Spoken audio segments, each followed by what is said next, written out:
মিষ্টি নিয়ে আর তোমায় পরে খাইয়ে দেবে। আমি এই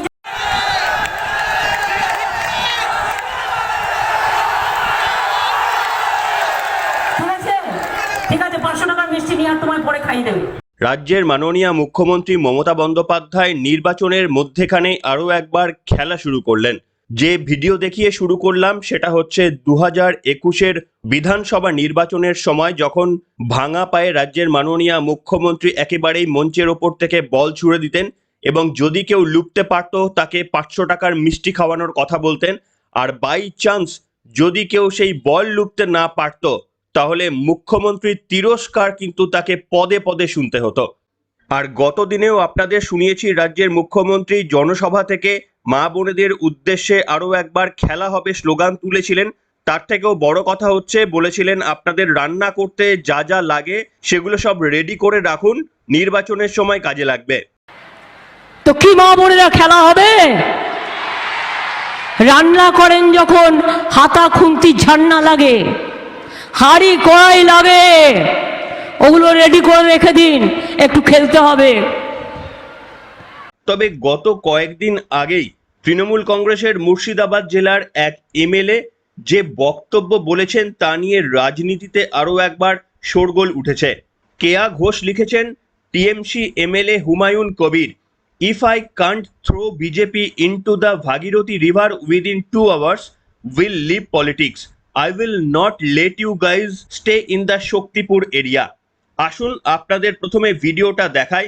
এবং মারাত্মক তিনি উক্তি করেছেন, যেহেতু ওই অঞ্চলে অর্থাৎ মুর্শিদাবাদে হিন্দুরা সেখানে সংখ্যালঘু এবং মুসলিমরা সংখ্যাগুরু, অর্থাৎ ডেমোগ্রাফি অনুযায়ী সেখানে প্রায় 30% হিন্দুদের বাস, তাই তিনি কার্যত এইভাবে 30%দের ধমকি দিয়ে বলেছেন যে ভাগীরথীর নদীর মধ্যে ছুঁড়ে ফেলবেন। ভারতের প্রধানমন্ত্রী নরেন্দ্র মোদী পর্যন্ত এই ঘটনাকে উল্লেখ করে এবং তার সাহস দেখে চমকে গিয়েছেন। আসুন প্রথমে শোনাই কেয়া ঘোষ যে দাবি করেছেন যে ইনি তৃণমূল কংগ্রেসের এমএলএ হুমায়ুন কবির, সেই ভিডিওটা যেটা তিনি শেয়ার করেছেন আপনাদের শোনাই প্রথমে। কত ধানে কত চাল হয়, 2 ঘন্টার মধ্যে তোমাদেরকে যদি ভাগীরথীর গঙ্গায় না ফেলতে পারি রাজনীতি থেকে সরে যাব, শক্তিপুর এলাকায় বসবাস করা বন্ধ করে দেবো। এখানে তোমরা হাতির পাঁচ পা দেখেছো, কিন্তু যদি ভেবে থাকো যে 30% লোক মুর্শিদাবাদ জেলায় আর আমরা 70%, এখানে কামনগরে তোমরা বেশি আছো বলে কাজীপাড়ার মসজিদ ভাঙবে আর বাকি এলাকার মুসলমান ভাইরা হাত গুটিয়ে বসে থাকবে, এটা কোনোদিন হবে না। বিজেপিকে আমি হুঁশিয়ার করে দিয়ে বলছি, কোনোদিন হবে না। কত ধানে শুনলেন বন্ধুরা, ভিডিওতে বলতে শোনা যাচ্ছিল আমরা 70%, ওরা 30%, এত ক্ষমতা, কিছু করলে ভাগীরথী নদীর তীরে নাকি 30%কে ছুড়বেন। যাই হোক, এই ধরনের একেবারেই অসাম্প্রদায়িক কথাবার্তা বলার পরেও তৃণমূলের এমএলএর বিরুদ্ধে কি কোনো ব্যবস্থা নেওয়া হয়েছে? আশা করি কোনো ব্যবস্থা নেওয়া হয়নি। তবে আপনারা জানেন রামনবমীর মিছিলকে আটকানোর জন্য কিন্তু প্রশাসন একেবারেই তৎপর হন বিভিন্ন ক্ষেত্রে, কিংবা সেই মিছিল থেকে যদি কোনো রকমের একটুও 19-20 হয় তাহলে প্রশাসন কড়া আইনি পদক্ষেপ নিতে কিন্তু দ্বিধাবোধ করেন না। আর যারা ছাদের ওপর থেকে পাথর ছোড়েন তাদের কিন্তু আমাদের এই রাজ্য প্রশাসন দেখতে পান না।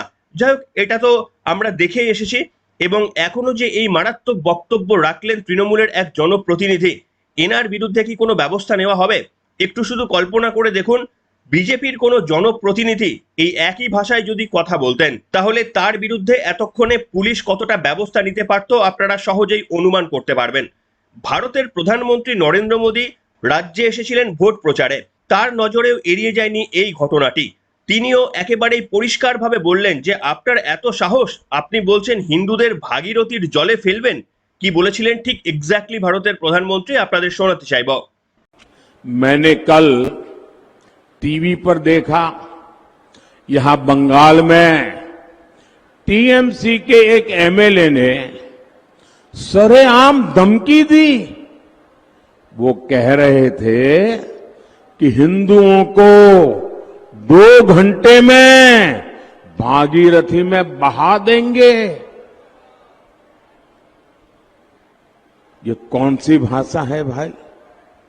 ये कौन सा पॉलिटिकल कल्चर है? हिंदुओं को बहा दोगे? वाकई क्या हालत हो गई है बंगाल में हिंदुओं के साथ क्या हो रहा है, ऐसा लग रहा है यहां हिंदुओं को बंगाल में टीएमसी की सरकार ने यहां हिंदुओं को दोयम दर्जे का नागरिक बना करके रख दिया है। দেখুন, আমি বিশ্বাস করি পশ্চিমবঙ্গের যে সমস্ত শান্তিপ্রিয় মানুষরা রয়েছে তারা কিন্তু এই বিভাজনের রাজনীতিতে একেবারেই বিশ্বাস করেন না বা পছন্দ করেন না। কিন্তু কি করা যায়, রাজনৈতিক ব্যক্তিত্বরা যদি এইভাবে উস্কানিমূলক কথাবার্তা বলেন তাহলে খুব স্বাভাবিকভাবেই যারা মঞ্চের নিচে সাধারণ মানুষ বসে থাকেন, তিনি যে ধর্মেরই হোক না কেন, তিনি তো প্রভাবিত হতেই পারেন। একজন জনপ্রতিনিধিদের কথায় তারা তো আশ্বস্ত হতেই পারেন। এটা তো সাধারণ মানুষেরা দোষ নয়। আর কোনো সাধারণ মানুষ হিংসা বা কোনো দ্বন্দ্ব বা দাঙ্গা চান না। যারা চান তারা হচ্ছে আমাদের রাজনৈতিক প্রতিনিধিরা। তার কারণ ভোট বাক্সের লাভের জন্যই এই ধরনের কাণ্ড কারখানা তাদের করতে দেখা যায়। জানি না তৃণমূল কংগ্রেসের প্রশাসন তৃণমূলের এমএলএর করা এই মারাত্মক বক্তব্যের বিরুদ্ধে এখনো পর্যন্ত কোনো ব্যবস্থা নিয়েছেন কিনা। ভারতের প্রধানমন্ত্রী নরেন্দ্র মোদী এই ঘটনাটি জানতে পারলেন অথচ রাজ্যের মুখ্যমন্ত্রী মমতা বন্দ্যোপাধ্যায়ের কানে পৌঁছালো না, এমনটা কি বিশ্বাসযোগ্য? আর যদি মুখ্যমন্ত্রীর কানে পৌঁছে থাকে তাহলেও কেন মুখ্যমন্ত্রী সতর্ক করলেন না যে এই ধরনের কথাবার্তা জনপ্রতিনিধি হিসাবে আপনার বলা ঠিক নয়? যে মুখ্যমন্ত্রী কেন করলেন না এর উত্তর বোধহয় আপনাদের বুঝিয়ে আর বলার দরকার নেই। তার কারণ মুখ্যমন্ত্রী মমতা বন্দ্যোপাধ্যায়ের ভূমিকা কিন্তু আমরা সকলেই খুব ভালোভাবে দেখছি। বিরোধী দলনেতা শুভেন্দু অধিকারীরও কিন্তু চোখ এড়িয়ে যায়নি এই ঘটনা। তিনিও একেবারেই প্রকাশ্য মঞ্চ থেকে এই ঘটনাকে উল্লেখ করলেন এবং তিনি কি বললেন সেই বক্তব্য এবার আপনাদের শোনাবো। মোবাইলে গত দুদিনের মধ্যে 3টে ক্লিপ। এক, মুর্শিদাবাদ জেলা পরিষদের 63 নম্বর আসন থেকে জয়ী তৃণমূলের সদস্য আব্দুল হক চৌধুরী রেজিনগরের শক্তিপুরে প্রকাশ্য সভায় বলছেন গত পরশুদিন সন্ধ্যাবেলা, এখানে 30% হিন্দু থাকে, আমরা 70% চাইলে জ্বালিয়ে দেব, তাড়িয়ে দেব, চামড়া তুলে নেব। এই তৃণমূলের আসল চরিত্র রাজেশ শেখ, চাপড়া নদিয়া তৃণমূল নেতা, বলছে কোন হিন্দু ভোটের দিন যেন টেবিল পেতে না বসে মুসলিম বুথে। আর মুসলিমদের বলছে তোমরা যদি তৃণমূলের বাইরে যাও তোমাদের এখান থেকে বাড়ি ছাড়া আমরা করব, প্রকাশ্যে বলছে। দেখুন, আমার বিশ্বাস হচ্ছে এই সমস্ত ঘটনা ঘটিয়ে তীব্র মেরুকরণের চেষ্টা করা হচ্ছে, একটা কমপ্লিট বাইনারি তৃণমূল এবং বিজেপি। কিন্তু রাজ্য প্রশাসন তারা তো কোনো দলের হতে পারে না, তারা তো নিরপেক্ষ। সংবিধানের শপথ নিয়ে তারা নিরপেক্ষ ভূমিকা পালন করবে বলেই তো প্রত্যেকটি মানুষের কাছে কথা দিয়েছিলেন। তাহলে রামনবমীর মিছিল ঘিরে আপনারা যতটা তৎপরতা দেখান, এই ধরনের বিভিন্ন রকমের যে অসাম্প্রদায়িক কথাবার্তা ছড়িয়ে দেওয়া হচ্ছে মঞ্চের ওপর থেকে, পুলিশ প্রশাসন কি আরো একটু সতর্ক হতে পারেন না? এদের বিরুদ্ধে আইনি ব্যবস্থা না নিন, অন্তত রাজ্যের মুখ্যমন্ত্রী কিংবা পুলিশের তরফ থেকে তো বলা উচিত যে ফার্দার আপনারা এই ধরনের বক্তব্য বলবেন না, যদি বলেন তাহলে আইনত ব্যবস্থা নেব। যাই হোক, এই রাজ্য প্রশাসনের কাছে বোধহয় এই ধরনের আশা করা একেবারেই উচিত নয়। তার কারণ মেরুকরণের রাজনীতি যে তৃণমূল কংগ্রেসকে ভোটে অনেকটা ডিভিডেন্ড দেয় সে কথা অনেক রাজনৈতিক বিশ্লেষকরাই বলে থাকেন। তবে আপনাদের দেখাবো ভারতের প্রধানমন্ত্রী নরেন্দ্র মোদী, তিনি একেবারেই যেমন সবকা সাথ সবকা বিকাশের কথা বলেন, তার স্লোগান ভারতবর্ষের প্রত্যেকটি মানুষের জন্য, এবং যত প্রকল্প আনেন বা যা কিছু করেন সেখানে কোনো রকমের ভেদাভেদ যেমন থাকে না, কিন্তু তাদের একটি নির্দিষ্ট পন্থা রয়েছে। তারা হিন্দু ধর্মে বিশ্বাসী, তারা পূজা আর্চা করেন। তৃণমূল কংগ্রেস কিংবা সিপিএম এর মতো হিন্দু ধর্মকে তারা প্রত্যাখ্যান করেননি, এবং সে কথা গর্বের সঙ্গে বলতেও ভারতের প্রধানমন্ত্রী থেকে ভারতের স্বরাষ্ট্রমন্ত্রী কিংবা রাজ্যের বিজেপি তারাও কিন্তু কখনো পিছিয়ে আসেন না। আপনাদের দেখাবো একটি চিত্র যেখানে এক সাধু প্রধানমন্ত্রী নরেন্দ্র মোদীর মঞ্চের নিচে দীর্ঘক্ষণ একটি রুদ্রাক্ষের মালা নিয়ে দাঁড়িয়েছিলেন এবং প্রধানমন্ত্রীর উদ্দেশ্যে সেই মালাটি দেখাচ্ছিলেন। প্রধানমন্ত্রীর নজর কিন্তু এড়িয়ে যায়নি। প্রধানমন্ত্রী নরেন্দ্র মোদী তার কাছ থেকে সেই মালা গ্রহণ করলেন এসপিজির মাধ্যমে। দেখাবো সেই ভিডিও আপনাদের সামনে। महात्मा जी, आप प्रसाद लेके आए हैं, अच्छा भाई, हमारे कैमरामैन जरा वो प्रसाद ले लीजिए, मुझे मिल जाएगा, माला आपकी मिल जाएगी। आप कब से हाथ ऊपर के खड़े हैं, थक जाएंगे। इस उम्र में आप इतना आशीर्वाद दे रहे हैं, मैं यहां से आपको प्रणाम करता हूं जी।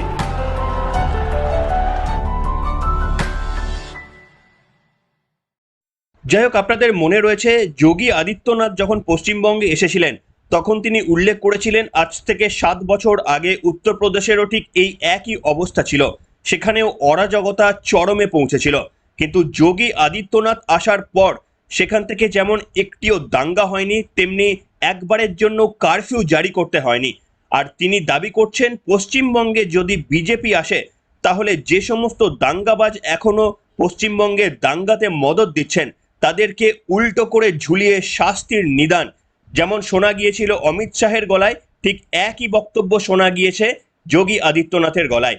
আপনাদের সেই বক্তব্য শোনাবো, কিন্তু এই বক্তব্য শোনার পর কোনো মানুষ যারা এই সমস্ত উস্কানিমূলক কথাবার্তা বলতে পছন্দ করেন তারা কি মোটেই বিজেপির সঙ্গে সাথ দেবেন?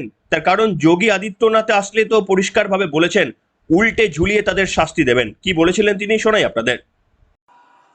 बहनों और भाइयों, ये बंगाल हमारा जो भारत को राष्ट्रगान और राष्ट्रगीत देता है, जो बंगाल कभी भारत को संदेश दिया था, स्वामी विवेकानंद ने दुनिया के मंच पर चढ़ करके कहा था, गर्व से कहो हम हिंदू हैं, वह बंगाल आज हिंदू विहीन करने की साजिश का शिकार कैसे हो रहा है।